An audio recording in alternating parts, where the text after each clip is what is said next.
Nous avons des membres de parlement qui cherchent, qui placent leurs demandes sur la table pour que la Bible soit ôtée complètement de notre société. Hein, la Bible, ça parle contre certains groupes de personnes, ça parle contre certaines habitudes sexuelles, puis moralement, la Bible ci, puis la Bible ça. Ils ont quelque chose contre la Bible parce que la Bible, c'est l'Évangile de Christ. En même temps, est-ce qu'ils vont faire débarquer le Coran qui enseigne de tuer les uns et les autres? Touche pas au Coran. Aucun évangile, le diable s'en fout que le Coran soit multiplié 100 000 fois parce qu'il n'y a aucun salut dans ce livre. Mais ce que j'ai les saintes écritures que j'ai dans mes mains, c'est ça, des paroles de vie et esprit. C'est ça qui change le cœur de l'homme. C'est ça qui change l'esprit de l'homme. C'est ça qui sauve l'âme. Alors, c'est ça que l'homme, aujourd'hui, les ténèbres, le diable, Satan, aimerait chercher au loin. Mais aujourd'hui, même ce que tu vois dans mes mains, c'est non seulement dans mes mains, il y a une très grande partie qui est enracinée dans mon cœur. C'est collé dans mon cœur, c'est engravé dans ma pensée. Impossible de faire effacer. La seule façon de le faire effacer ce que j'ai en moi, c'est de tuer ce vaisseau, tuer mon corps.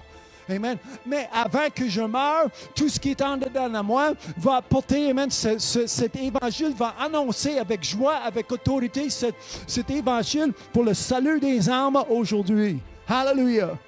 Amen. Touche pas. Amen. C'est ça qui est loin. Et la Bible nous enseigne, amen, aujourd'hui, ne touchez pas ce qui est loin.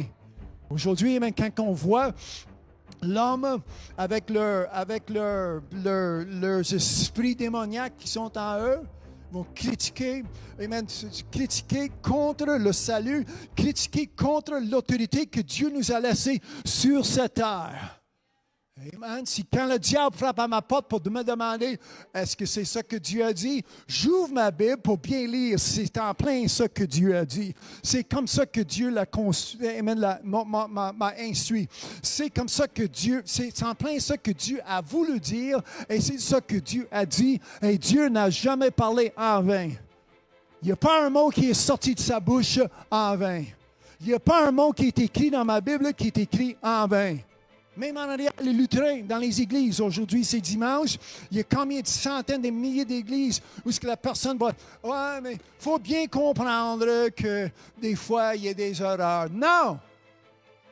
Amen. Je refuse que Dieu est un Dieu des erreurs. Amen. Si vous êtes ici, en arrière, le lutrin, avec la foule devant vous et vous avez de la misère à croire qu'est-ce qui est dit, qu'est-ce qui est écrit, va ramasser les vidanges lundi matin. Change de position. Va chercher une autre façon de recevoir un chèque de paie. Mercenaires qu'ils sont. Amen. Mercenaires qu'ils sont. Ils sont à leur place pour dire qu'est-ce qu'ils doivent dire pour que jeudi soir, ils sont à la banque avec leur chèque de paie. Mais aujourd'hui, il n'y a personne qui me paye pour dire qu'est-ce que j'ai à dire. Je lis, répète qu'est-ce qui est écrit dans les Saintes Écritures pour faire avancer le royaume de Dieu. Va. Jésus-Christ a dit, va. Il nous a donné une commission, il nous a donné qu'est-ce que nous devons faire quand il dit, va parmi les nations. Quand je frappe des portes ou je passe des pamphlets, le monde dit « Garde ta religion. » Je ne peux pas. Une partie de ma religion, une partie de ma croyance, c'est d'aller dans le monde.